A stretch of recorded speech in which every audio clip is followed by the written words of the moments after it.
Perfect. Awesome. All right, love that for us. Okay, so as Ayana said, welcome all. This is our first ever meeting of the year. This is our junior advisory board meeting. And for our first meeting, because it falls on Black History Month, we wanted to dedicate our big sister-wide meeting to this month. And so we wanted to host a panel. So I want to first thank you all for being here with us today. I just wanted to also introduce myself, and I also wanted to give the ladies, the sister board, a chance to introduce themselves as well. My name is Casey Demai. I'm the vice president on the junior advisory board here at the Big Sister Association of Greater Boston. And again, we want to all thank you so much for being here with us today. And again, as we all know, this month is Black History Month. So that's what we wanted to dedicate our first meeting to. And of course, we have some pretty awesome ladies to join us here today. We got some college, actually all of y'all are college students, and we have a business owner as well. So round of applause to you guys. Before we begin with their introductions, because I know that that's who we're here to talk about today. First, I just wanted to give a chance to the rest of the board to say a quick hello. So if everyone can just go around, say their names, their positions, and maybe everyone should answer the question, what has made your day better? So if you all want to get started, maybe Joy, do you want to start us off, and then we can just go about? Yeah, definitely, Casey. Hi, again, my name is Joy Kelly. I am one of the secretaries on the Junior Advisory Board of Big Sister Boston, of Greater Boston. I'm currently a sophomore right now, so yeah. And what has made my day better is this panel, because all day I was like, I'm excited to see the panel. I'm excited to meet people and get to know you all. So yeah.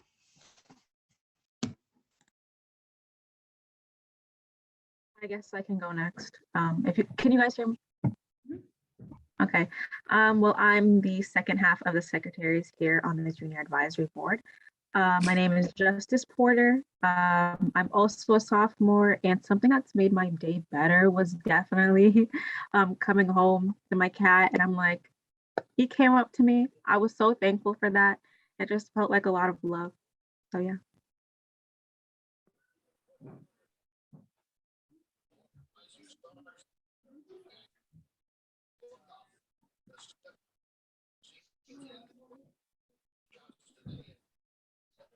Cyan, if you want to go next. All right. Sorry, guys. I'm at work right now, but hi, everyone. My name is Cyan. I am one treasurer of the Junior Advisory Board. And one thing that has made my day better, I think it also is coming home to my cat too. I think I posted her on the sister source in the feed. If you guys saw her, she has a Soulja Boy filter on. I just saw that. That's so cute. Okay, we have to share that. Cyan, get that in the chat right now. Get the girls on this. Okay, please. Okay, so I guess with that being said, wait, do we have any other board members? Okay, so that's who we have so far. So with that being said, I want to formally introduce the members of our panel today, and I also want to give them a chance to say hello. So our first panelist is Somto Unini. She's a first-year student at Harvard College who hopes to study computer science and sociology. She has an interest in making technology accessible so that every child has equitable access to education. So, and she's also my roommate. So what's up, Somto? Say a quick hello. Hey, Casey. Hey, y'all. It's very nice to meet all of you guys. I'm excited to be here today. I feel like I don't have much to say. The bio is really just my main points in life, college, computer science, repeat. But yeah, looking forward to it. Awesome. And our second panelist is Shanell Whyte. She is an entrepreneur who provides esthetician services here in Boston. And she's also a student who's studying business management at UMass Boston. Hey, Shanell. Hi, everyone. Thank you for having me today. Yeah, the bio kind of says basically everything. But yeah, my name is Shanell Whyte. I am a student at UMass Boston, and I'm a 4-year business owner. I own a business called Pretty in Paint. I own a service-based business where I do provide esthetician services. I'm a lash technician. I'm a brow artist. I'm a makeup artist, and I do that right here in Boston. So. Awesome. And our third panelist is Shelsie Jean Laurent. She's a first-year student at Harvard College. She's from Boston, Massachusetts, and she hopes to study environmental studies and public policy. Her interests lie in urban planning, sustainability, economic equality, and social entrepreneurship. Hey, Shelsie. Hi guys, it's really nice to be with all you guys today. As everyone said before, I'm excited and I can't wait to answer all your questions and talk about what we're going to talk about today. Okay, perfect. So, oh my gosh, they do start with an S. Okay, so as y'all know, we have very accomplished ladies with us today. And so we have spent quite a bit of time drafting some questions to keep the conversation going. Of course, this panel is very chill. So if you want to answer one of the questions, go ahead. If you have any additional questions, unmute yourself, put them in the chat. Also, if we can get everyone to turn on their cameras, that would be great. I feel like that just makes the space so much better. So with that being said, I want to just hop into the questions that our members submitted to us. So the first few are a bit college related and college centered, as of course all of you all are college students. So our first question is, why did you guys choose to go into the majors and the concentrations that you did? And also, can you just tell us what it's like studying in the field that you're studying in? And then anyone can take that. Shanell, do you want to speak? Oh, you can go, no problem. Okay. Okay, so my concentration is computer science. And I think for me, it started specifically sophomore year. So at my school, we had like a 1-year computer science education requirement. So you had to do 1 year of study within computer science. So I chose to take AP Comp Sci A, and it was just a life-changing class. Prior to taking that class, I had seen computers and technology really is more of something that my brother is good at. I have a younger brother who loves computers, and I always just thought, oh, that's for him. That's not really a space where I'm welcome or something that I'd know how to do. But taking that class and just being surrounded by all these other people that are at the same starting point as me, discovering this new world, it just like opened doors for me. And I was like, wow, this is so cool. And it's so great. And then more than that, in high school, I went to a Microsoft showcase school, meaning that we had laptops in the classroom. We were often incorporating technology into our lesson plans, into our projects, just into the general learning environment. And I thought that was also just kind of integral to my success in high school and how much I enjoyed being in the classroom in high school. And from there, after taking that class and kind of like, just sticking with it, I realized that I loved this field. I thought it was so interesting. And more than that, I wanted to make it accessible to everyone to have the same experience and experience kind of the same joy that I'd been having. And so then from there, I decided to pursue it in college. And now I'm taking classes in college. I will not lie to you. They are hard. They're really hard. Sometimes I feel like I'm getting kicked, but I'm really, really enjoying it. And it's definitely a push. But when I look around and I see like some of the seniors and like the internships they're doing and like the projects they've completed, it just makes me more excited for the future. Shanell, if you want to talk. Yeah, I can definitely go ahead. I would say, so I am a business management major. I personally would say that it kind of fits me, considering I am a business owner. And a lot of people do say that. But yeah, I started my business when I was 16 years old in high school, as a sophomore in high school. I had no idea that I actually wanted to pursue my business long term. I actually was hoping to go into sociology. And by the time sorry about that.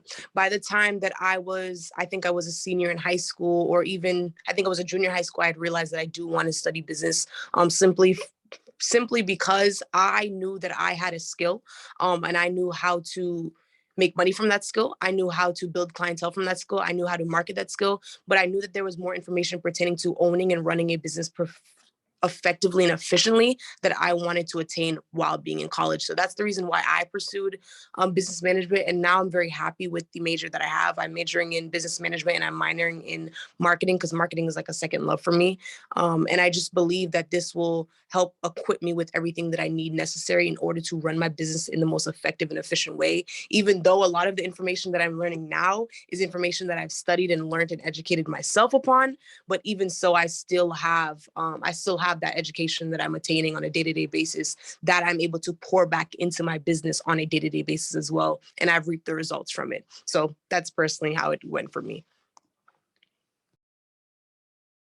And for me, so I am studying currently environmental science and public policy, but I plan to get a degree in architecture from grad school.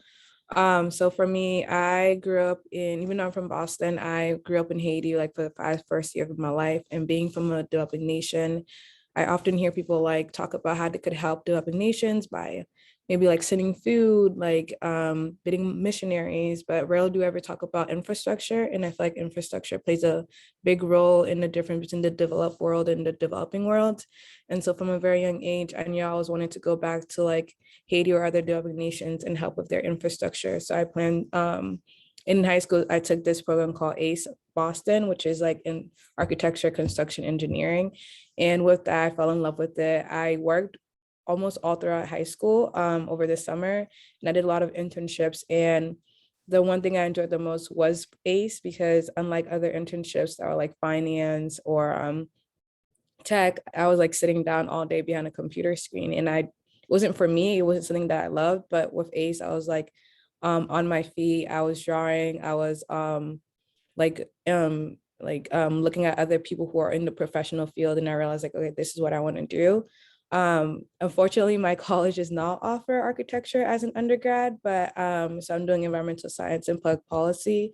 And with that, I plan to combine what I learned in environmental science and getting a grad degree in architecture, and hoping to merge the two, because I feel like if I'm going to build for the future, then I have to build for an evolving world, and environmental science and climate change is part of our world. So I think that's a really cool aspect of bringing those two subjects together. Thank you all so much for those answers. The next question is actually for Shanell. Now, you touched a little bit on it actually, but we just want to know, how do you go about managing school, your personal life, and also running a successful business? I mean, how are you doing it all?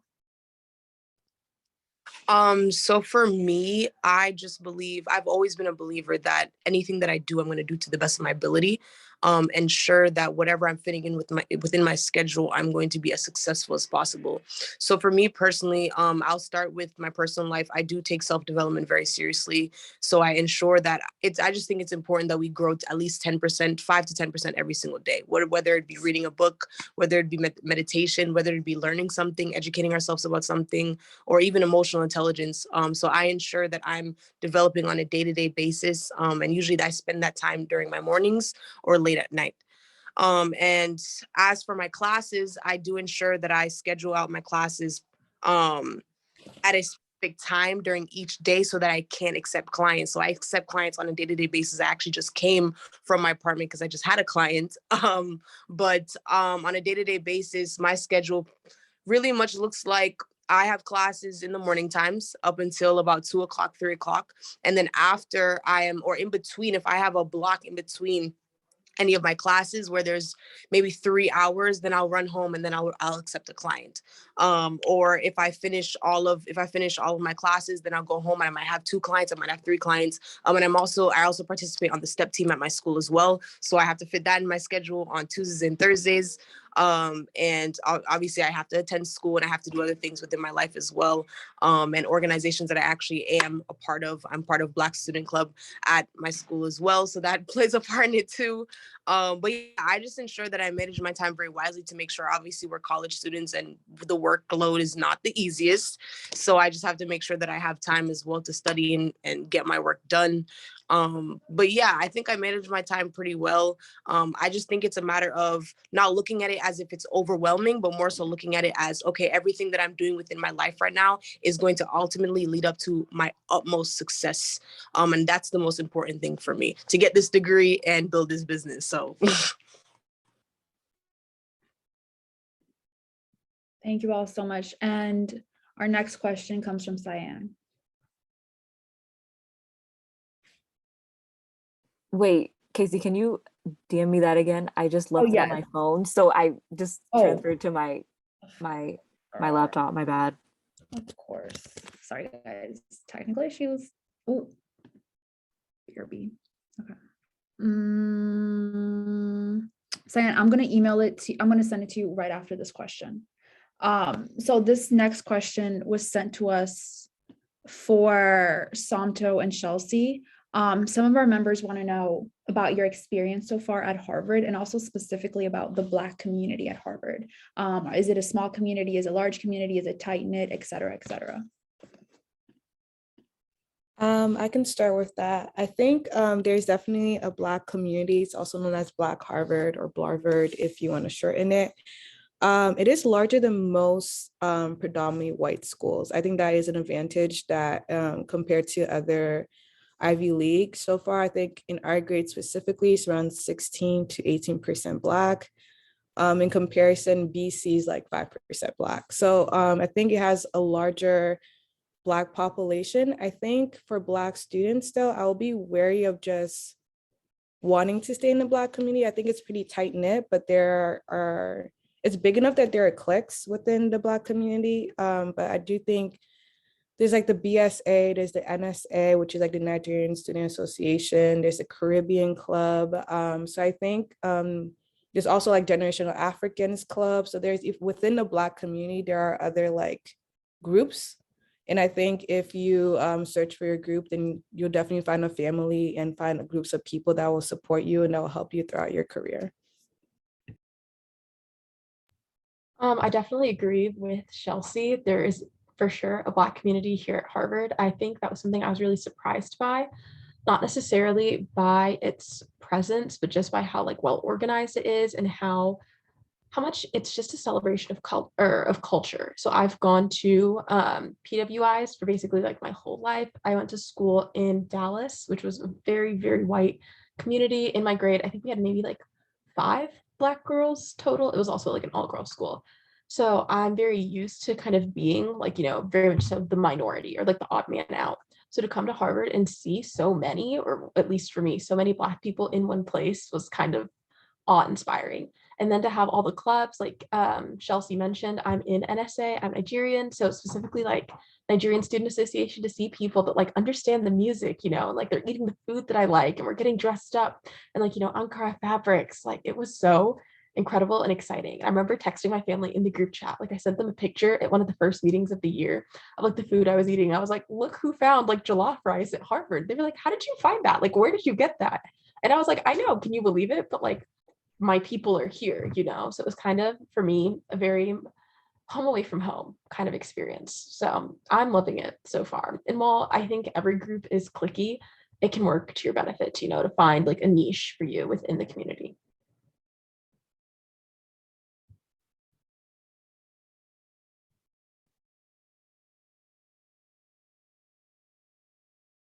Up next, we have the question of, has your being a first generation like college student actually additionally impacted your experience at Harvard?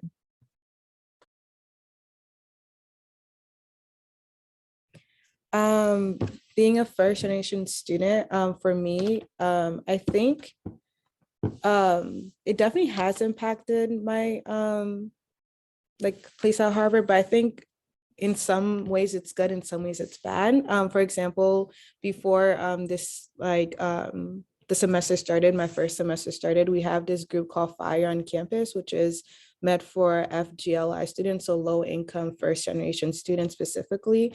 And there is an orientation in the beginning of the in the summer that helps students transition from high school into college. And it's really helpful. It like helps you get a mentor, you get team leaders who help you out. So I think that because there is that group on campus, that it wasn't as harsh of a transition as it could be. But there are definitely some things and some resources that you do lack, that as a first generation student that maybe others don't get, like especially when it comes to like application. Just applying to college was hard, and knowing where to apply, or how do you write this, or doing the CSS profile, doing FAFSA, things like that. I think that's where the hardships came in. But so far, like because Harvard is kind of a diverse campus, you'll meet other FGLI students who are willing to like help you, who are willing to like talk to you and talk about what it's like being a first or low income student. So you don't feel alone. And if you search for the community, you'll definitely find it. Thank you all. Our next question is for Shanell. Some of the members want to know if you have any advice for young women of color who want to start their own businesses. What do you think is the first step that they should take? I actually really love this question. I personally would say that the first step, women of color, the first step is to be confident in what you're doing. To own a business, no one said that being an entrepreneur is going to be easy. No one said it's going to be hard either, but you do have to put in the work, and you do have to take breaks for yourself. That is very important. So I think that confidence is a huge, huge factor, especially in an overly saturated market. Whether it be you owning a product-based business or you owning a service-based business. I've had a lot of women of color come to me and be like, Shanell, I don't really want to become a nail tech because there's so many other nail techs. Whether it's an oversaturated market or it's a undersaturated market, you have to step in with confidence regardless. Because at the end of the day, if you know that you are going to be creative and you're going to be unique and you're going to, provide a service or provide a product that is unique to your brand and your business, it's very important that you have confidence stepping in. And it's also very important that you educate yourself, and don't take shortcuts. That's a huge thing, I would say. When I started my business, I took no shortcuts. I took every route that I could take to educate myself on a day-to-day basis to make sure that I understand exactly what I'm doing and I'm able to help people and service people to the best of my ability, and that they feel comfortable knowing that, okay, this person is an educated person within this field, so they feel comfortable coming for a service. So I think educating yourself on a day-to-day basis about whatever you're going to do with your business is very important. And I also would say the third step I would say, so I said, having confidence. I said, what was the first one that I said? I said having confidence.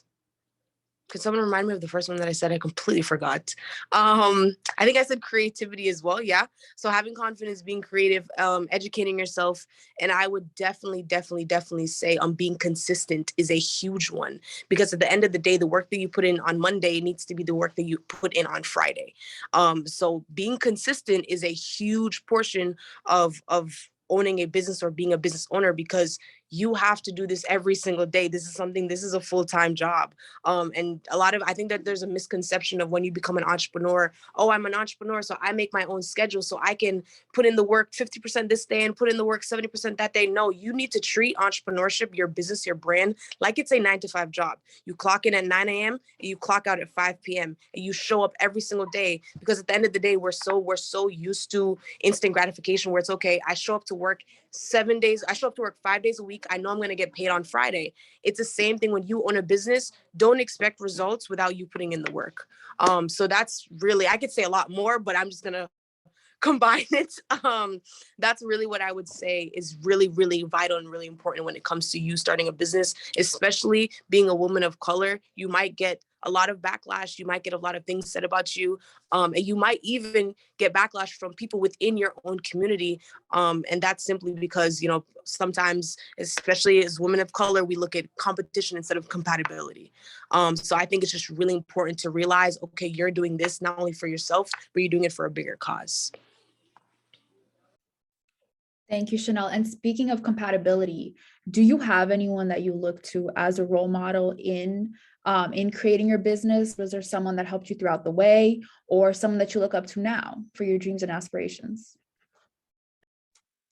I would say that there have been a couple of women throughout my mom's actually on this. I'm going to mention her. She just dropped the diamonds in the chat.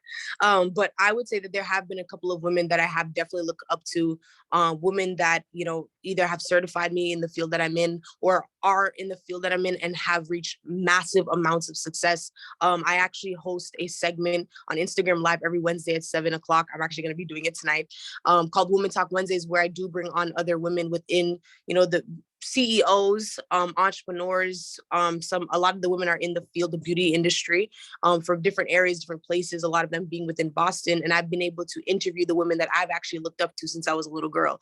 So that's very empowering as well. But I would definitely say my mom would be a huge one. I know she's going to drop some hearts, but I definitely would say my mom would be a huge one, simply because she's educated me on so much and really presented to me the woman that I need to be as a boss, and not be soft, because at the end of the day, I can't get trampled on.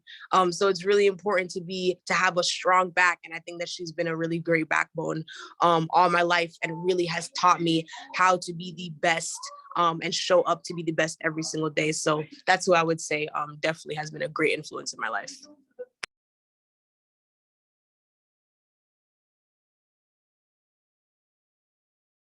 Okay, so this question is for everybody. What is one piece of advice that you would give your high school self if you could just go back in time, and why?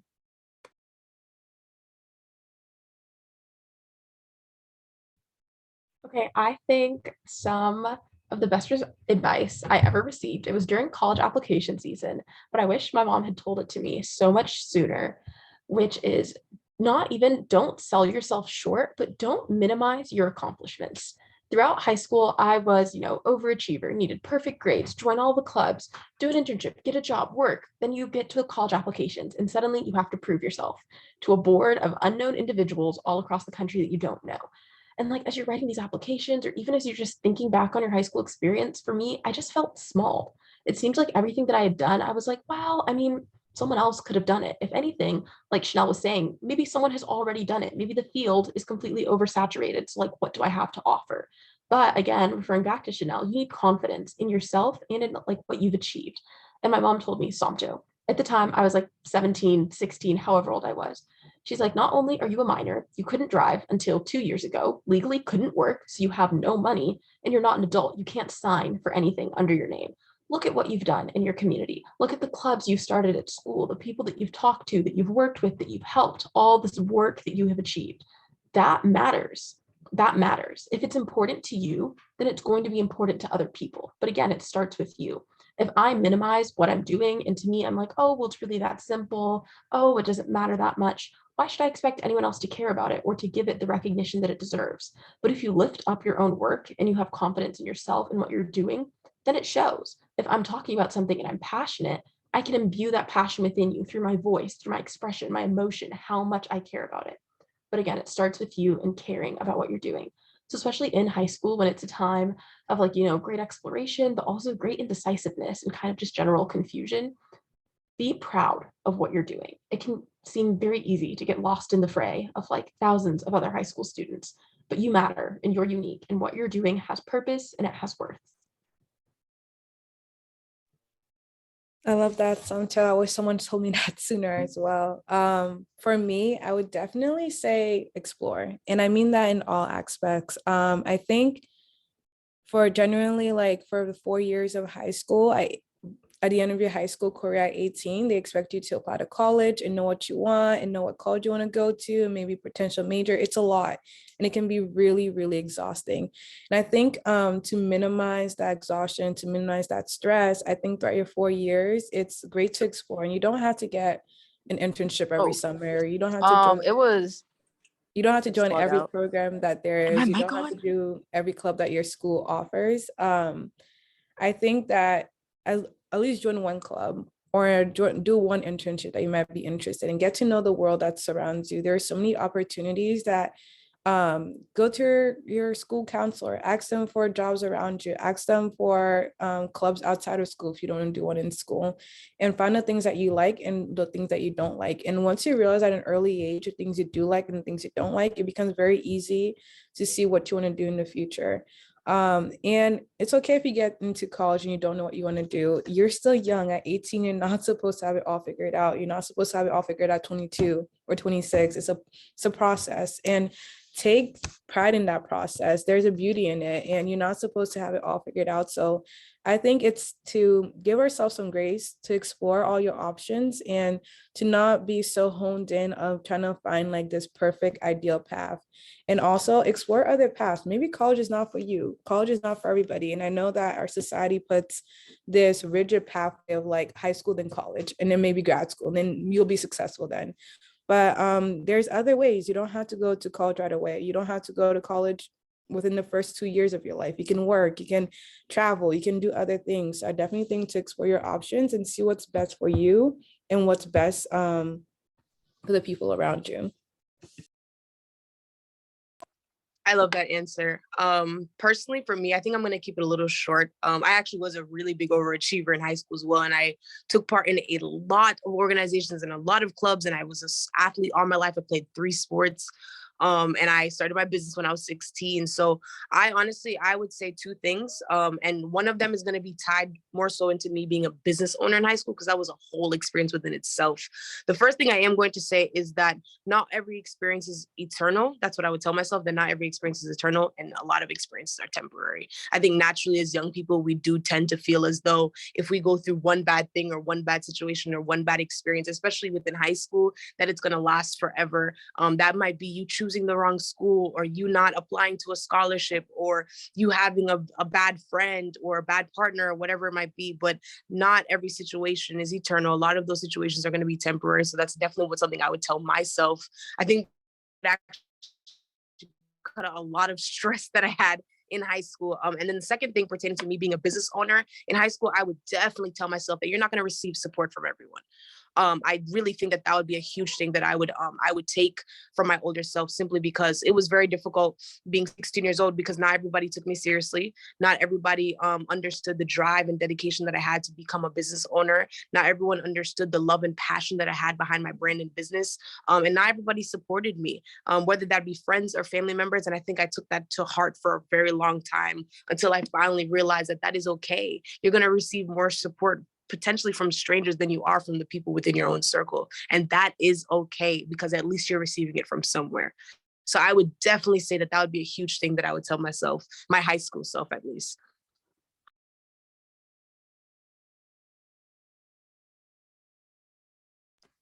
Awesome. And someone just put in the chat for Somto and Shelsie, we also want to know, who are some people that also inspire you guys, whether it be in your own personal lives, whether it be in your field? Our members want to know.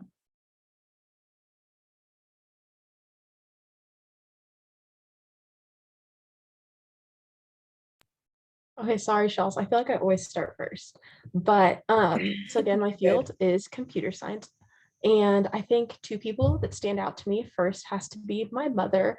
My mom, actually both my parents, but specifically my mom, has always loved school. This woman has been to college 3 times in just like different countries. She was born in Nigeria, but then lived in Canada.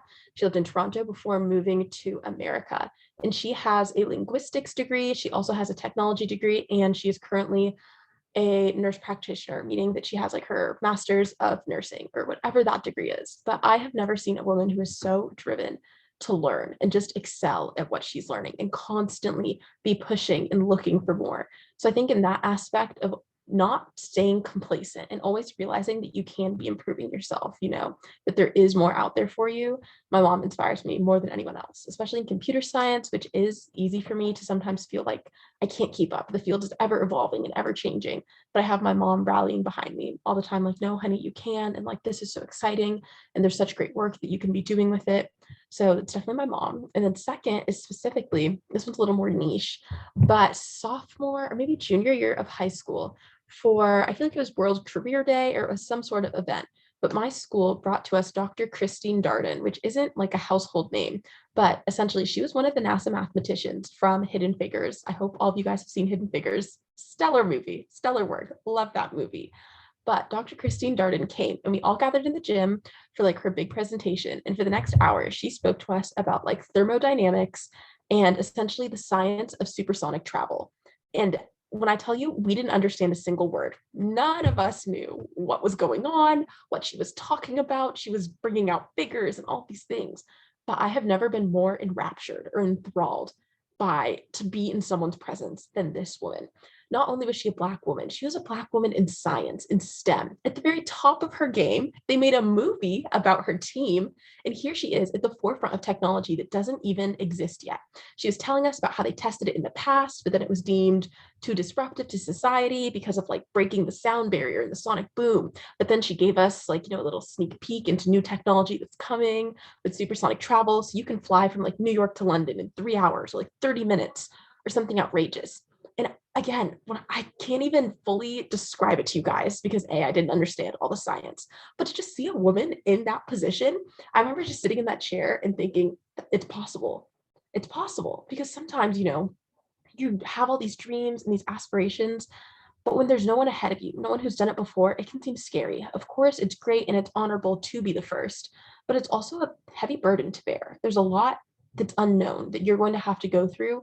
And sure, you have your support team, but again, you don't really have someone that's done it before that knows exactly what you're going through. So to see Dr. Christine Darden there, just like doing everything that you could ever imagine and then some, and then knowing the era that she came from, it wasn't easy at all for us. Not that it is easy, but it's only gotten better since then.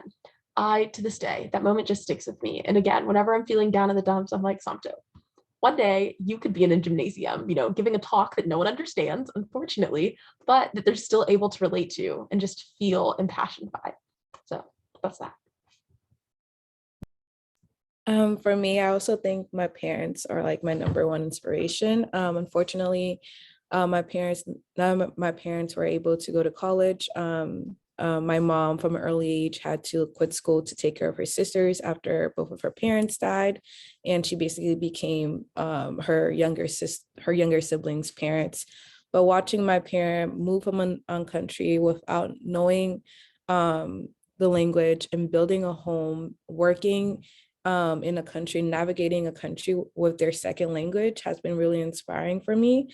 And just to like have driven me that if my parents can move across the world, or not across the world, but from Haiti to Boston and was able to navigate that, then I can do a lot of things. And I just like, every time I feel like I can't do something, I just go back to that. And I go back to my parents and I just look at that and I just resonate with them so much. And I'm just so proud of them all the time.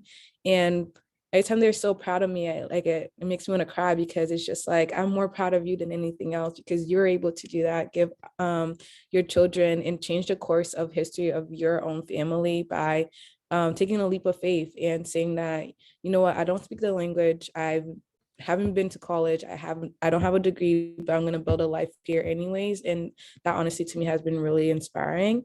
And my second inspiration is not a person, and it's also kind of niche, but it's a country. It's the country of Nigeria.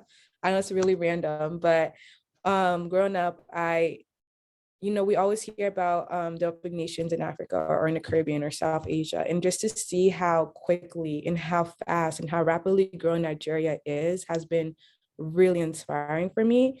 And I think I use their country as a way to like tell me that it can happen, it has been done, and it can be done again.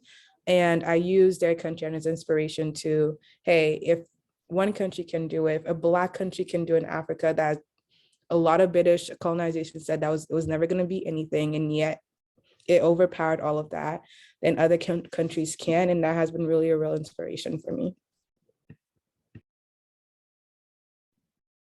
Thank you both so much for that answer.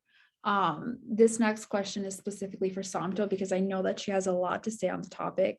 So we would love to hear your experience as a woman of color in STEM, but also being at a predominantly white institution. How has that experience been like? What are your thoughts? Things of that sort. I feel like this is a loaded question. There's so much to say. There's like little to say. I think my experience, again, I will acknowledge, I was at an all-girl high school. So in that regard, wonderful, amazing, incredible. And then again, it was a predominantly white high school, but I feel like again, guys, I also love my high school. I absolutely adored it. I had a great 4 years there. And so being a woman in STEM in that regard was wonderful because, like I said, we're all starting at the same place, and it's almost like, the no man's land, or like the forbidden fruit, like, oh, women in technology, which right now seems taboo. But I'm currently taking a class on like the history of women in science and like gender in science and its intersection.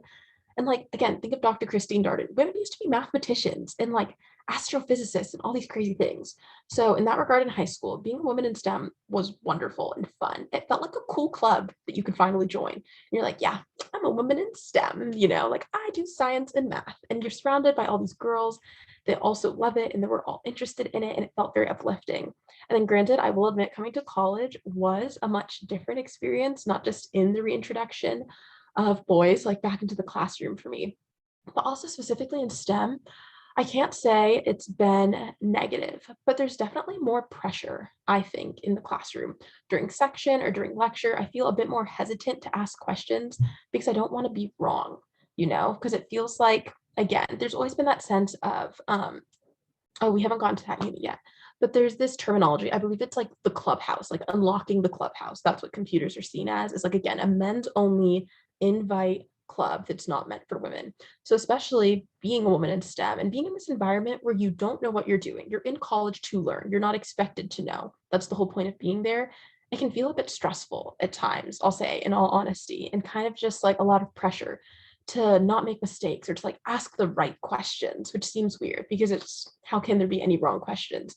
But sometimes you ask something because you assume that like no one else knows, or it's something that you do need further clarification on. And like someone will sigh at the back of the room and it's a bit tough. And I'm like, guys, I want to be there with you, but you have to wait for me. Or rather, you don't have to wait for me. No one asked you to come to the section.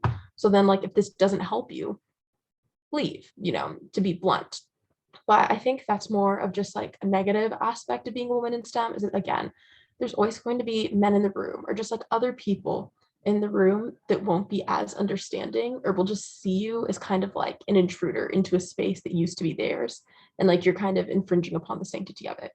And then specifically being a Black woman in STEM, I honestly won't speak about as much, only because, of course, being Black does affect my life in a variety of ways. But within the STEM field, definitely there are very few women of color in the classroom. But my primary focus is just like the lack of women in the classroom. So any girl I see, any person who identifies as female, I'm already like, we're allies. I'm not worried about class, color, creed, none of it. All I see is someone else that I can cling to and form a relationship with and really work with in that regard. I think that was kind of all over the place, but general overview, lots of great things, lots of excitement, but then also, lots of hardships and trials that you will have to face.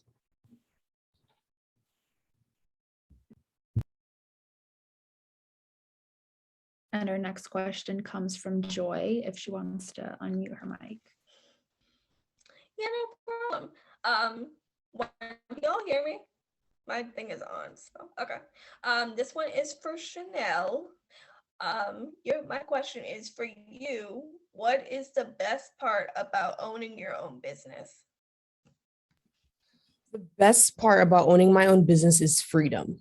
I definitely would say that. I also think it would be doing something that I love and showing up for something that I love every single day. I think a lot of times we end up having jobs, we end up having internships, we end up being in colleges, schools, et cetera, whatever it might be, that we might not necessarily like, or to an extent of even loving. But I show up every single day. I get the opportunity to service individuals. And to be very honest, a great amount of my clientele do involve colored women. So in that sense, I do feel like I am sort of giving back to my people as well, simply because I'm allowing women to feel beautiful. I'm enhancing their beauty on a day-to-day basis. And that's something I've loved since I was a little girl. I've been artistic all my life. I started doing makeup when I was 13 years old. So being able to take that ability, to take that skill that I have, take that talent, and therefore put it upon someone else and allow them to feel beautiful within their own skin, simply makes me feel joyful. Even seeing a smile on my client's face after I finish a lash set, or I finish doing their makeup, or whatever it might be, that brings me joy alone. So I would definitely say the best part about it is doing something that I love and building it while loving it.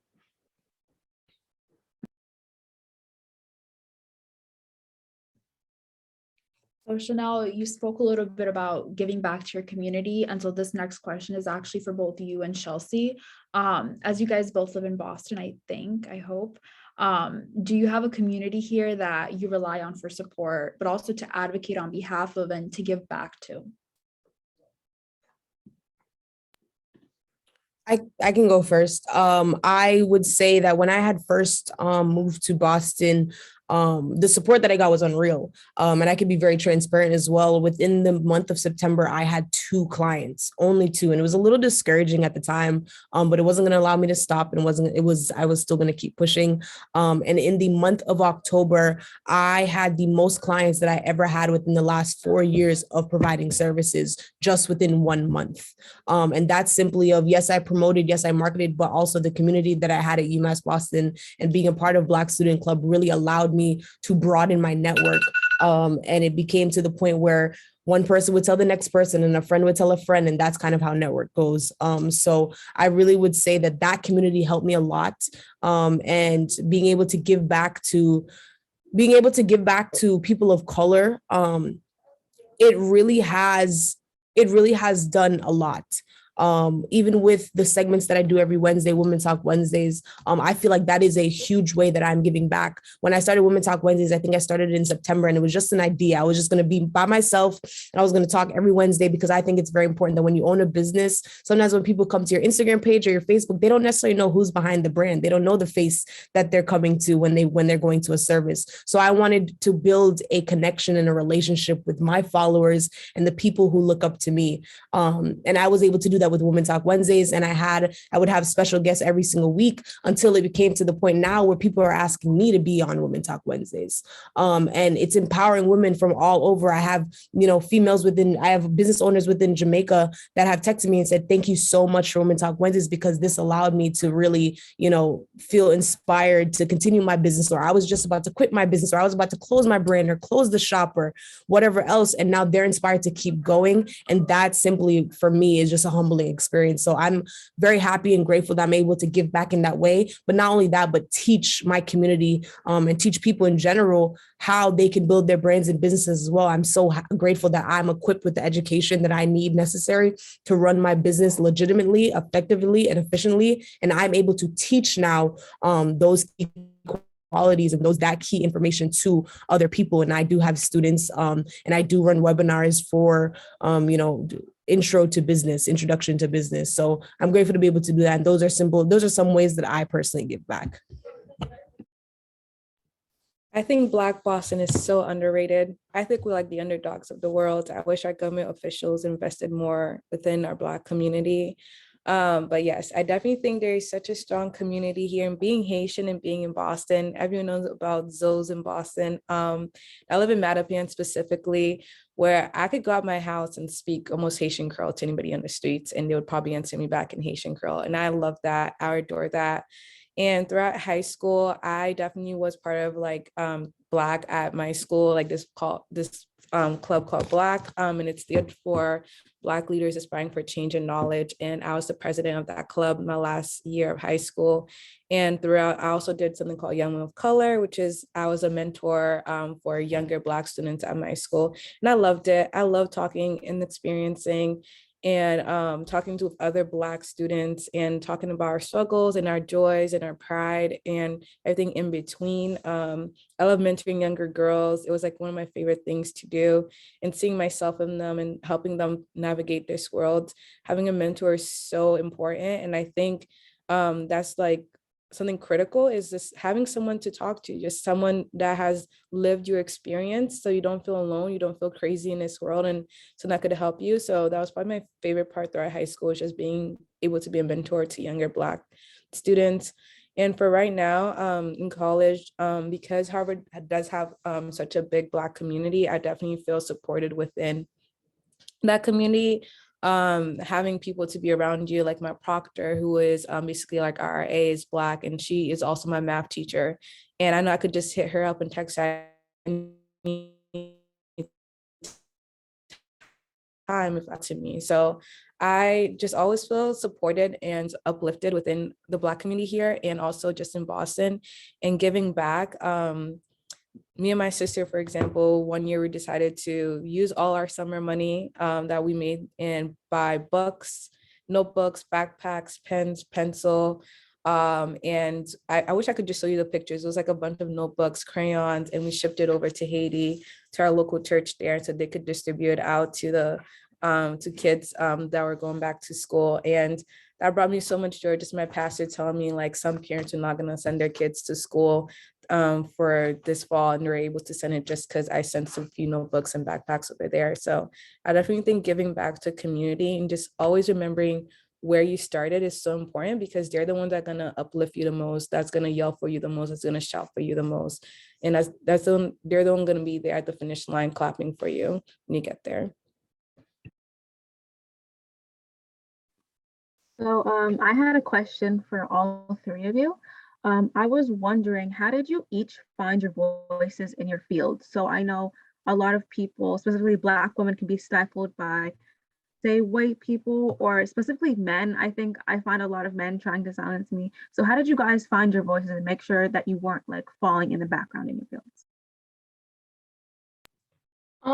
I think for me, what I realized, and I had a teacher tell me this, was is to stand your ground, which obviously is easier said than done. But in high school, I participated in Model UN, which I don't know if you guys have done one. Brief overview, you're pretending you're the UN, you're different committees, you take on a country's identity, and then you argue like a topic or an issue from that country's viewpoint, and you want to come to a resolution. So this advice she gave me for Model UN, because specifically I was in the room and it was a room of all boys. I only had one other girl there with me and they were talking over me. I had boys like man spreading, feet up on the chair, like on the desk. It was honestly one of the most ridiculous experiences or just displays that I've ever witnessed. But I left feeling very frustrated because it's like I wasn't being heard. They didn't care about anything that I had to say. And I was like, I might as well just not even be there for all that I'm contributing. And I went and I talked to my teacher and I was like, I don't know what to do, how to make them listen to me. And she kind of just said to me, like, Somto, they need you more than you need them. Especially, and again, this was in the Model UN sense, to reach a resolution, you need people to sponsor your resolution and to sign it. And she's like, refuse to do it. They haven't listened to you. You're like, it's a two-way road and they haven't done anything for you. So like, why do anything for them? And I think that's good advice for when you're going about life. There's very few things in the world as is that can be done alone, that can be done by just like one person. Like think of these huge mega corporations. They have boards, they have, all sorts of things going on behind the scenes, but everything really requires a team. And team means cooperation, it means collaboration, and it also means compromise. So in that regard, stand your ground. They need you. They can't get anything done unless they have your consent, unless you're willing to comply, to agree, to help, And it's like, until you feel that you've been heard, you don't have to do anything, because if it is a team and if it is something that we're all doing together, then everyone should feel like their voice matters and that like what they've had to say has been taken into consideration. So again, recognize that what you have to say has value and it has meaning, and stand your ground. And like, again, they need you more than you need them. I completely agree with Santo. These majors, these fields, they need you more than you need them. And I completely agree with that. I think a lot of times we undermine our Black experience, our Black women experience, and the creativity and the difference and the diversity it can bring into a team. I think every time I talk to someone who's an architect or who is majoring in environmental science, when I tell them what I want to do within the field, they're always like, wait, what? Like, that is so cool. Like, I've never heard of that. Like, you want to do infrastructure in third world countries, like that is so cool, this and this and that. I think we undermine our creativity and our experience within the field. I think we bring a lot to the table, and sometimes we bring the whole table, if I'm being honest. And I think we undermine that, and we should be proud of that. I think honestly, as I'm sitting in a class with full of men, full of white men, to be honest, it doesn't bother me anymore as much as it used to, because I know that I'm here for a different reason. And I'm here for a greater good, for a greater goal. And that's all I think about. When it's getting hard, when I can't do a piece set, when I can't understand what this lecturer is saying to me, all I think about is my community. Why am I here in the first place? Who am I doing it for? I'm not doing it for their approval. I'm not doing it for an exterior motive. I'm doing it for my community, to uplift and upbuild and help my community. And that's all what I go back to.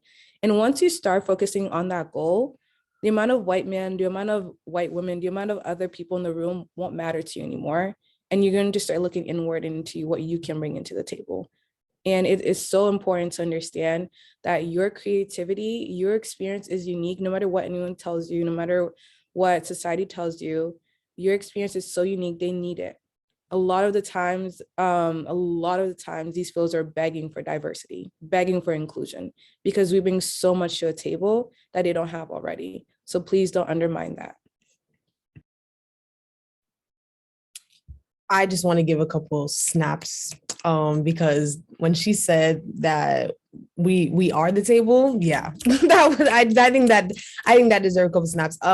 Personally, for my experience of how I found my voice, I grew up in a predominantly white school system, and it has become more diverse as I got older, but I was literally the only Black girl in my grade. I graduated.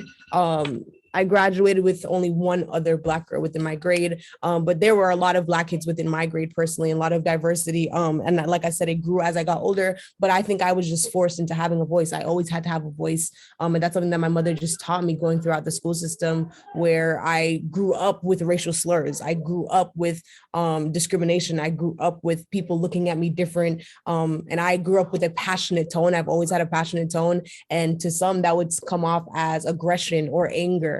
And Shanell was always the angry girl, but in reality, I just always had a passionate tone, and I knew how to defend myself at all costs. But at some point, I believe that growing into my adulthood, I feel as though I had to learn how to articulate myself. And I think articulation is very, very important, especially with having a voice, knowing how and what to say at an imposed time when it's your turn. So I definitely would say that I've had a voice all my life, and it's just a matter of, I think I learned more and more how to use it as I got older, and using it for specific causes. I had to realize that not everything in every situation, everyone deserves your energy. Energy is expensive and it shouldn't be given out freely. So I had to learn that as well. But I really think that using your voice, utilizing your voice at the end of the day is the most important thing that you can do, vocalizing, especially as colored women. I think it is so important that we utilize our voice on a day-to-day basis and ensure that we're heard. And even if you're not heard, understand that you might be felt. You might be felt by people within your community. You might be felt by other women. You might be felt by somebody across the country. But at the end of the day, you used your voice and at least one person heard you, and that's all that counts. And I think that is really, really, really important. So that's what I would say.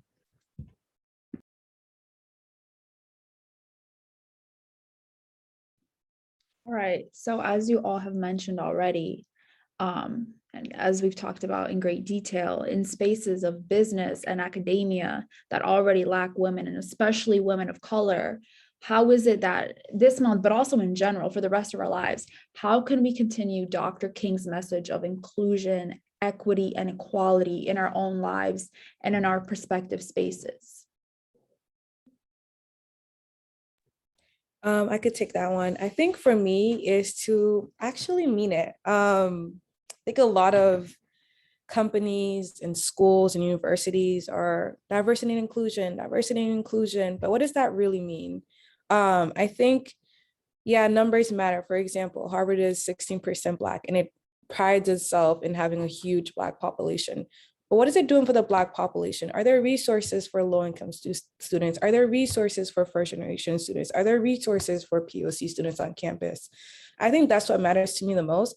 I would rather go to a school with a lower percentage of Black people and where the Black people are thriving and succeeding and have support than go to a school that has a huge Black population where everyone is just struggling. There's no sense of administration that's helping the Black community. I think we're so focused on the look of diversity and inclusion versus the feeling of diversity and inclusion. If I don't feel supported and I don't feel like I'm gonna succeed, then I don't wanna be there. I don't wanna be there for the poster, the picture on the Instagram feed, the picture on the w.harvard.edu website. Like, it doesn't matter to me if I don't feel supported and loved and feel like I can get there by my get there at the end of the 4 years, then there's no point for the diversity and inclusion. I think that's where companies and that's where academia and a lot of schools need to take it seriously. I feel like that point is not taken as seriously as the poster, the picture of an Asian kid right next to a white kid, right next to a Hispanic kid. To me, that doesn't really matter if everyone don't feel like they can get to a finish line. So I think if we want to definitely uplift Dr. King's word, is to have resources available so that every student feels supported in every way and sense as other students, and they can feel like they're going to succeed in that place.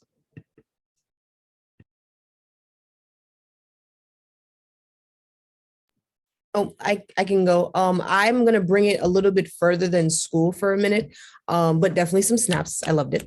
But I would definitely say, and this is just coming from me being a business owner, I think that to continue that message, personally, I can say would be shared information amongst our people. And the reason why I say that is because I feel as though there's this misconception that we all can't go through the door. That we all can't reach the highest heights, that we all can't succeed, that we all can't be 6 and 7 figure earners, that we all can't get the highest paid position at that job, that we all can't be CEOs, SHEOs, bosses, business owners. I think that there's a misconception of this. And I would say that sharing that information that you know, sharing that information that you've been able to attain, sharing that experience with someone else that potentially wants to start a business, start a brand, start that job, start that internship, whatever it might be, start school, start going to that school. I think that shared information is hugely important. And I could say that being in this industry that I'm in, there's this idea that, okay, I can't share this information with this other lash tech or this makeup artist or this person or this product-based business owner because I don't want them to be better than I am. And I think it is super crucial that we understand that it's not competition, but it's compatibility, and us helping each other could potentially bring us all to the top. There's enough money in this world for everybody. There's enough money in this world for every single soul. And I think that this is something that the Black community specifically struggles with, is sharing that information and being able to work as a team, so to speak.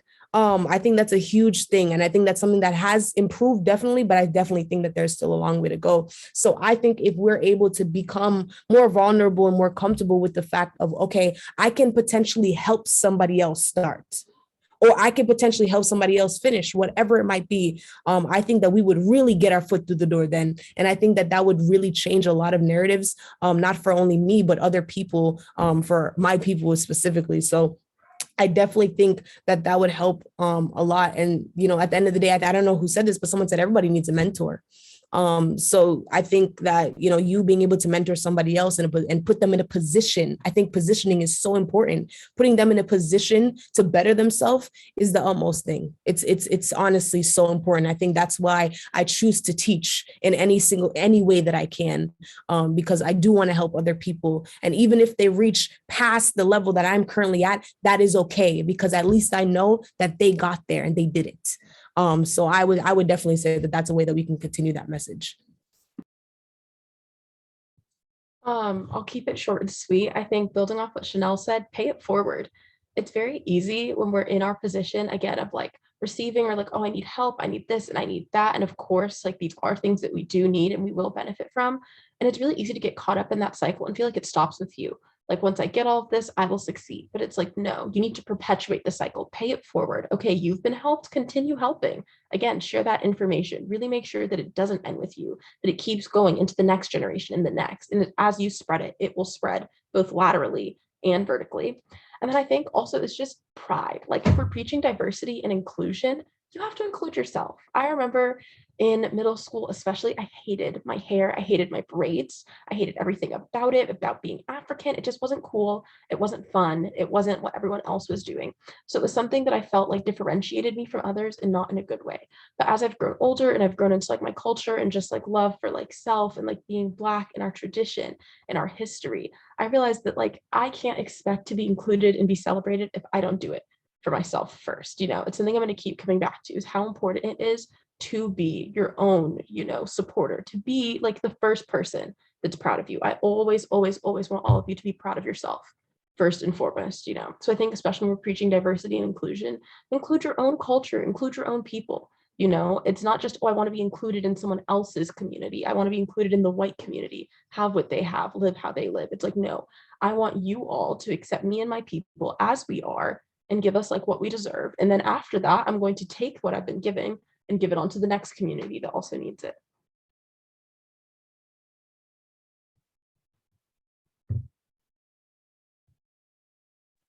So I just want to comment.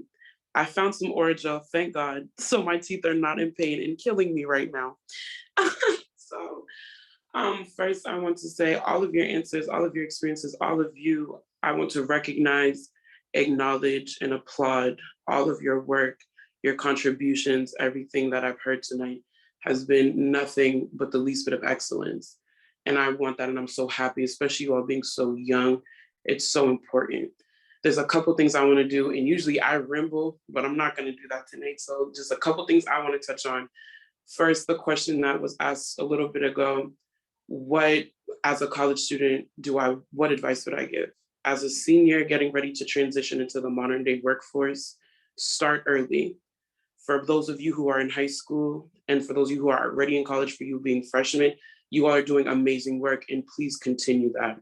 I cannot tell you how many experiences I've met, or people that I've met who have not had the experiences or the exposure to the professional and social spaces that you all are talking about this evening.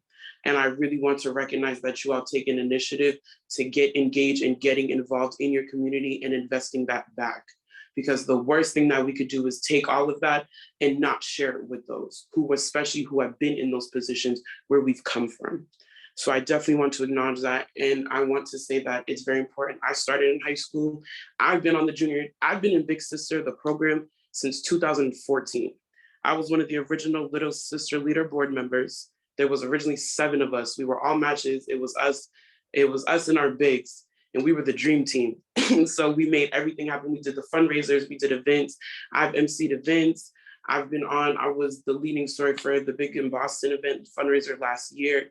So I've been in Big Sister a long time. And my biggest thing, especially to my board members, is being the big sister that I wish I could be for somebody that I wish I had. And that's so important because in my own work, I do a lot of social activism, transformative justice, higher education, public policy. It's very important. And like Shelsie said, infrastructure is significant. It's the most important piece, especially when we're trying to build foundation and community. It's important.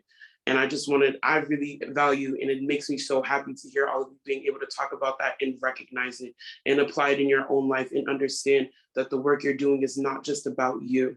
Because a lot of people in these positions will get so caught up and be selfish and won't give back. And so that makes me feel good. And you all should feel amazing because all the work you're doing in the big or small way is so impactful.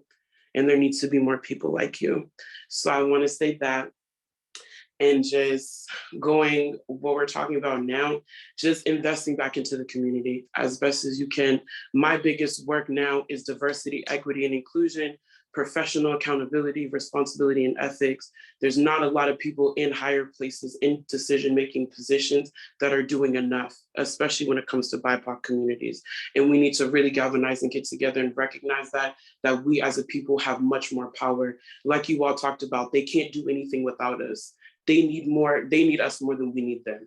And once we get that autonomous agency back and we really work together and collaborate, more than unify, but really collaborate with the people in those positions and make sure that they're actually reflective and representative of the populations that these decisions are being made for, we'll actually be able to progress. Because even when you centralize your power in your community, you're still only focusing on your community. So it is great to invest back into people of color, but people of color also have to understand it's not just us either. And especially in a globalizing world, we have to be more understanding and aware of the other cultures in working on cross-cultural relations and building that because it's important and it's the future, it's now. And so I just wanted to say that. Okay, I've done my little preach for the night. But thank you all. I just do want to recognize that you are amazing. And I'm so happy to have been connected with all of you. I will put my information in the chat. Shelsie, Somto, Shanell, we'd love to have you a part of these meetings again as a member, just in general. We'd love to bring you all back and we're happy and we hope that we get to see you all again. So. Thank you, Ayana. And honestly, I second all of that. But with that being said, I actually have 3 more questions in the chat. So, all right.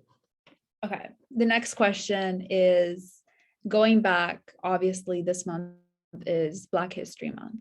And so one of our members really wanted to know, to you as a person, what does Black history mean to you? What does this month mean to you? I can go first. Being an immigrant to the United States, I think Black History Month means something different or slightly different than other, maybe from generational African Americans who have lived here.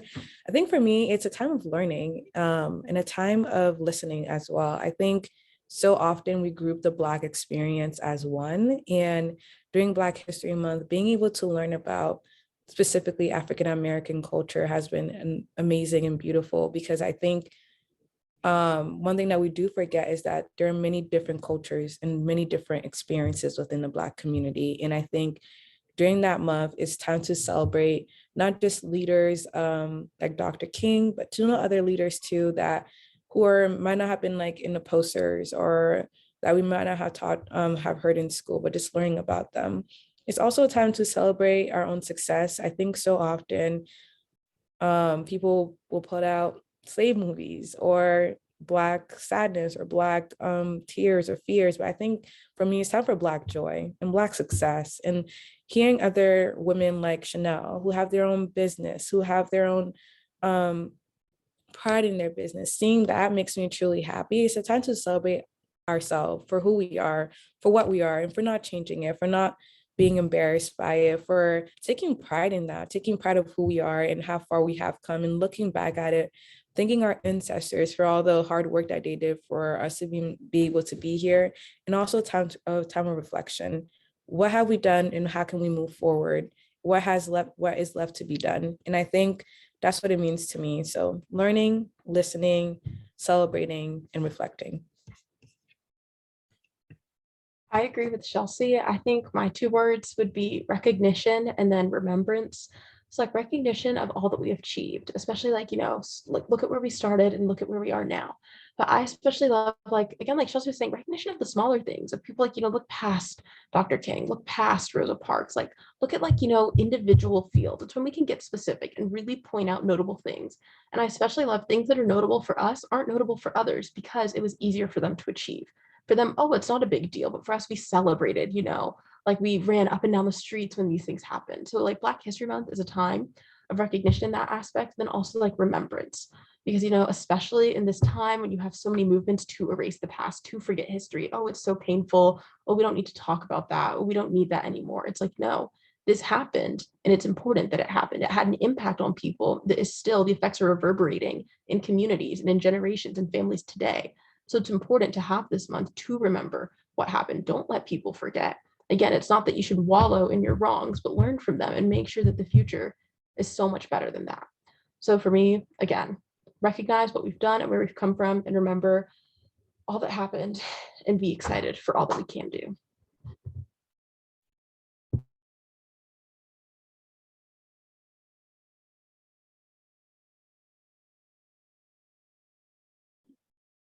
It seems like, I don't know, I don't see Shanell. I think she might have been kicked off. I don't know. She put into the chat that she had to leave early. Oh, okay. Well, thank you, Shanell. I'm putting that in the atmosphere. Thank you for coming. But okay, I think both of you guys touched upon this in your answers. So when we reflect on the Black men, Black women, and the queer and the trans people that made in history, in Black history, who have made a huge impact, and looking beyond our Kings, our Parks, who are some of these people? Who are some of these people that have made an impact, whether it be big or small, that you look to and that we should all know? Okay, mine can seem like the easy way out, but here's my defense. But I love Simone Biles. Everyone loves Simone. We all love Simone Biles, but especially in this day and age, to me, Simone is a champion for so many reasons. Of course, we have Simone, the gymnast, worldwide medalist. But as a young girl growing up, we need role models. And of course, your role model is your mother, it's your father, it's whoever it is.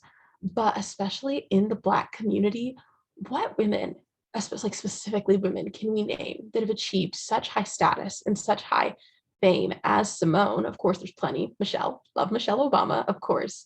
But I guess what I'm getting at is that Simone holds a special place in my heart because she's not a character from history, not again that like Rosa Parks, that any of those people, Dr. Christine Darden, all these great, great women that I love and I look up to and I acknowledge. but in some way I hold them at a distance. They're so high up there and they're so far away from me. They're so much older, so much wiser, braver than I am, that while I do love and admire them, it can feel hard to make that connection.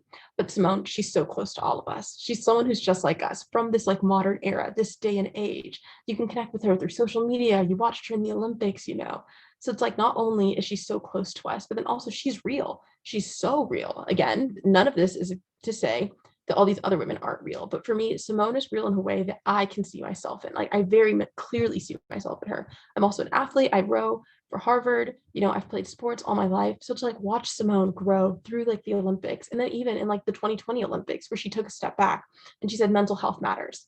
Like I can't perform it 100% all the time. It's just something that I'm going through right now, where like I feel like I want to give it my all, but I also want to take a step back. And so it's like Simone just has all this complexity and then also this closeness that I haven't been able to feel with some of the other like women. And that aspect, I feel sometimes it can bleed into like hero worship or like idolization, which can be good, but can also be bad. But in having someone that's so close to me, oh my gosh, I just realized I've been going in and out of focus. Sorry, y'all. But either way, that's to say, I think Simone Biles is a great mentor because she's someone who's come from exactly where we are right now. She's not someone where her like lived experience was so totally different and she's from a different time period and era. It's like, no, she was right here with us and look at her now. So that's fine. For me, definitely has to be John Lewis. I think he's so underrated, and RIP, he died like in 2020. But I love the fact that he was so young when he started his work. And yes, we have the Kings and we have the Parks, but I think him working with SNCC, if you don't know what SNCC is, I think it's Student Nonviolent Coordinating Committee.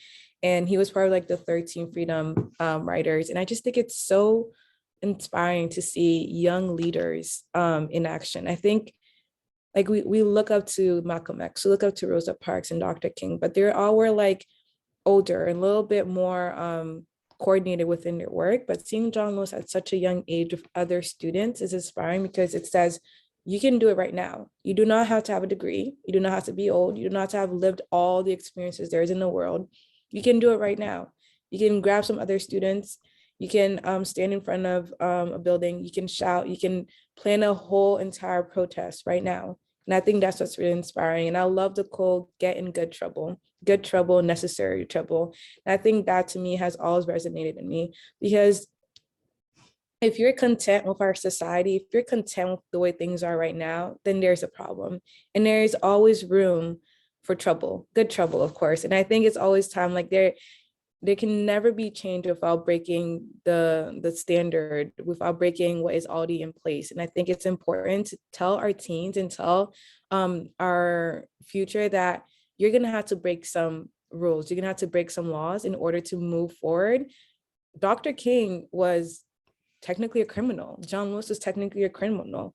And I think we have to, if you look at it in that perspective, it kind of changed the whole narrative.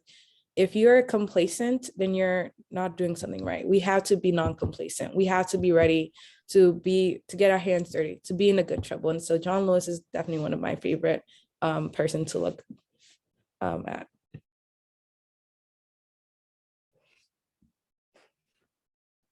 Thank you both so much. Oh, I Ariel, do you want have to a say something? question. Go ahead, Ariel. Sorry, Casey, I just had saw your message, but You're totally fine. this question might have already been asked. Hello, everyone. This has been an amazing experience. Everyone has brought such value to this space, all the panelists.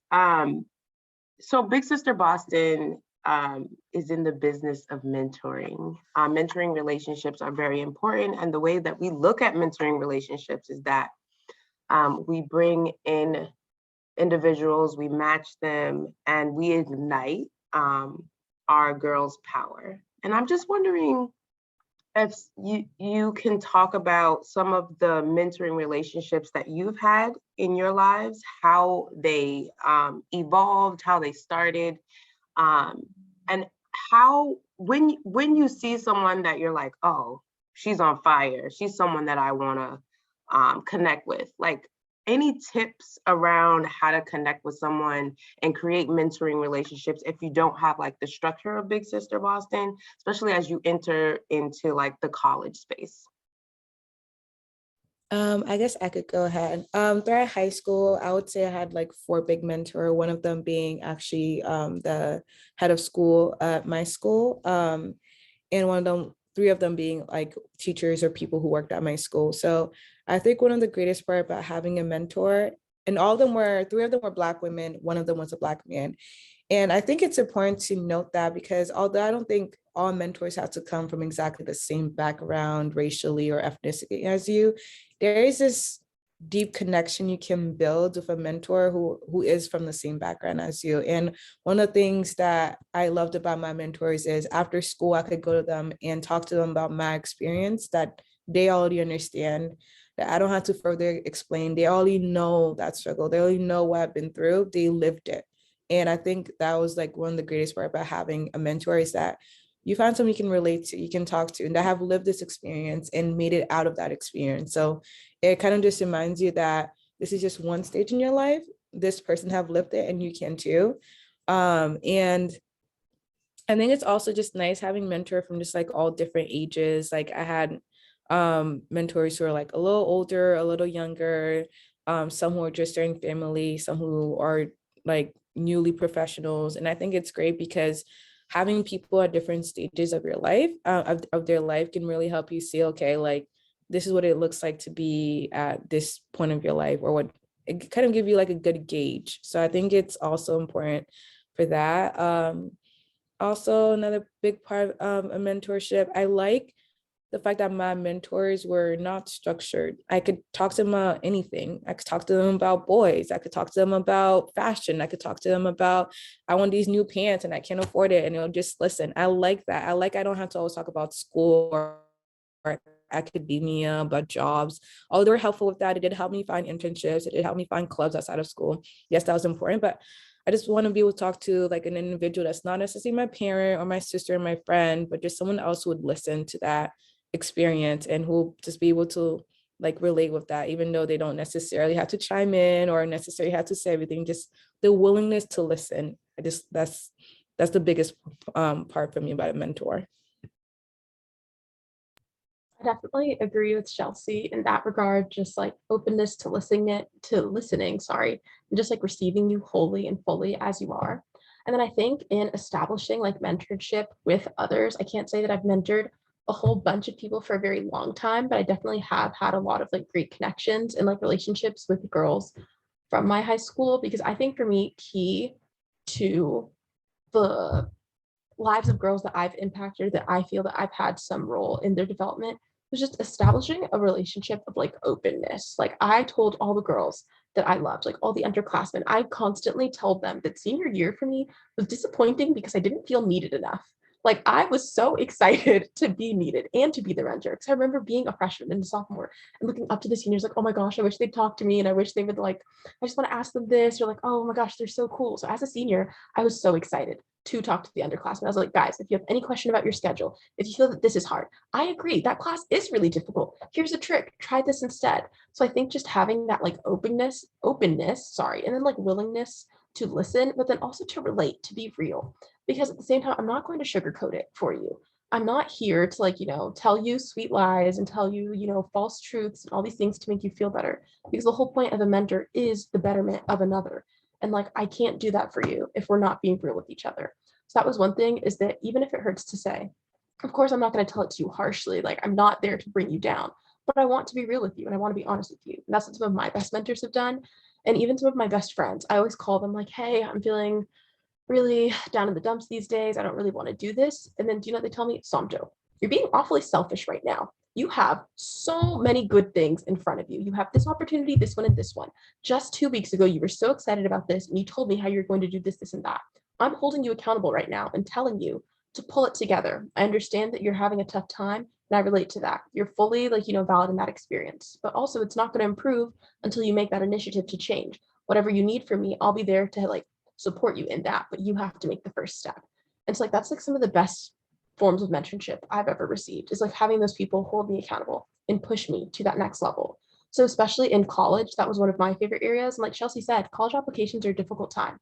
That's something that I pride myself on. I loved the college application process. I studied on it.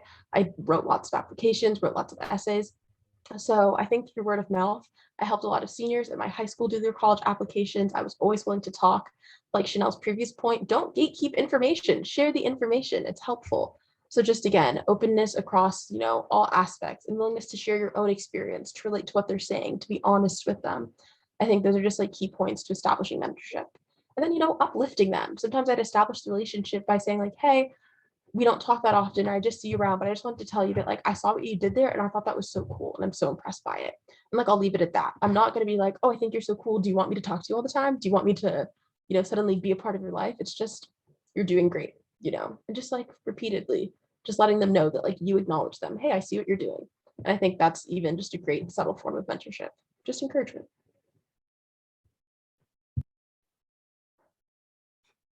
Thank you both so much for your answers. Those are absolutely amazing. And obviously, at Big Sister, we are all about mentoring. And so I think also hearing your experiences outside of a structured space with that is very helpful for us and how we go about running these programs. Okay, I have one final question for you both. This is for everyone. This is an everyone question. So I know that Shelsie touched a little bit about media only focusing on Black trauma as a way of reflecting and remembering Black history, but also the current day Black experience. But yet throughout the years, there's been a wide range of films, movies, media, documentaries, etc., made about the beauty of the Black experience. So I guess my question is, do you have any favorites? Do you have anything that you would recommend for us to watch, read, reflect on, or see during this month, but also in general? And this is for everyone, of course. I'll go first just because I don't have a list. So I'm just gonna let everyone else think, but I wish I did. And that's where it really kind of like bothers me.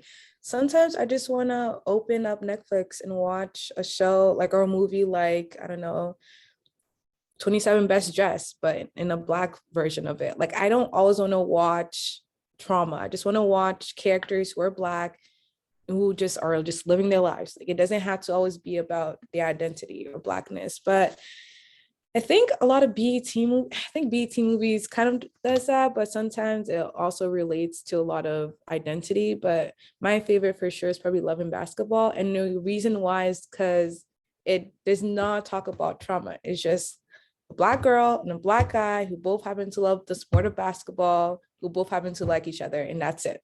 And I love the simplicity of that. And I wish Hollywood would understand that sometimes simplicity is good. Like I don't want to always hear about gang violence or trauma or this. Black joy exists. And I wish sometimes the media would understand that there is Black joy. And actually most of our community is about Black joy. But I don't know. I don't think I have a long list. I wish I had a better list for you guys, but actually I'm going to look up some movies right now to see if I could think of anything and I'll put it in the chat. I think favorite is obviously Hidden Figures, just stellar movie. Honestly, it's just so heartwarming, so good, so exciting. Like Shelsie, I unfortunately also don't really have that many that immediately come to mind. I think one, it's not even a movie, it's something I watched with my mom. I can't remember anymore, and I don't think they have it on Netflix anymore, but it was like a Netflix special on Mary Perkins, Mary Walters, I forget her name, Mary Alice Walker. No, don't quote me on anything I just said in that instance. But premise was it was a docuseries on like the first Black entrepreneur. Like it was a woman who had this hair care company, like her Miracle Grow. Is any of this ringing anyone's bells? She's so famous. It was so good. But it was just like talking about her experience as a Black woman and again as a business owner trying to like start this business. So I thought, thank you, Madam Walker. Yes, so good. It was so cool. It was so good. So definitely recommend watching that if you can find it somewhere. And then a movie I didn't love, and I rate it maybe like M for mature, not like super mature, but I did watch on Netflix Napoli Ever After, and I really loved that one, or really enjoyed it because it was about like the hair experience, which is something that means a lot to me, is my hair, and just like watching this woman who is literally a grown woman. She's not even like a young adult or a teen, she's fully, has a career, just go through this kind of like coming of age experience, so to speak, with her hair, and like all the same phases that I went through, from like natural to weave to blonde to, cutting it all off and all of that crazy stuff. It was very incredible to just see that experience on TV, to see like someone, like a character that I could have related to. Like when if I was younger, if I'd seen that, like watched her also experience those things, I wouldn't have felt so alone. Because it's a weird conflicting feeling of desire to like be like others and not be who you are, but then also like shame and like, well, oh, I'm probably the only like Black person that feels this way. Like why like all these other girls seem to be fine with it, or like not hate their hair, or so on and so forth. So I think that was a really great experience. But yeah, wish I had some more. And if we don't have anything else, then that officially concludes our first ever meeting of the year and our first ever event / panel. Aren't my friends amazing? Like, absolutely. Okay, this was absolutely, oh my gosh. Okay, hold on. I'm gonna recenter and refocus. Okay. Thank you all so much. Thank you to Somto. Thank you to Shelsie. Thank you to everyone who made this possible. Like, literally, these girls are absolutely amazing. And we could not have been here. We could not have shared this knowledge. And we're definitely going to spread it with the webinar, with our video. So thank you all. I cannot even explain to you all how thankful I am for you all being here and for the experiences that you shared, for the knowledge that we've gained. It's been absolutely incredible. If anyone else would like to say anything before we officially conclude, because I am going to get kicked out of this room. People are like looking outside, like ready to like knock me down. Okay, so if anyone has anything else to say, that would be great. Thank you guys for having me. It was great. That's it. Yeah, I just want to say thank you guys for having me and listening and asking questions. It was amazing.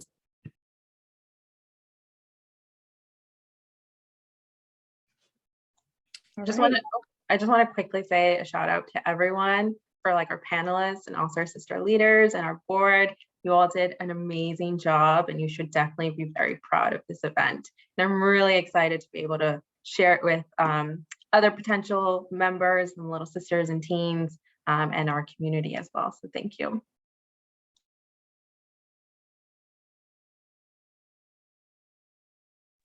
Okay, for the last time, it was nice meeting all of you, a great connection.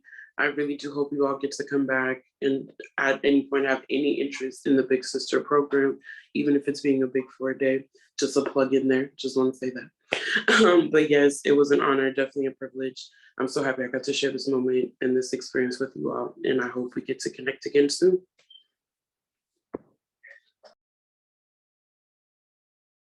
All right. And with that, Thank you so much and have a great night. Take care, everyone.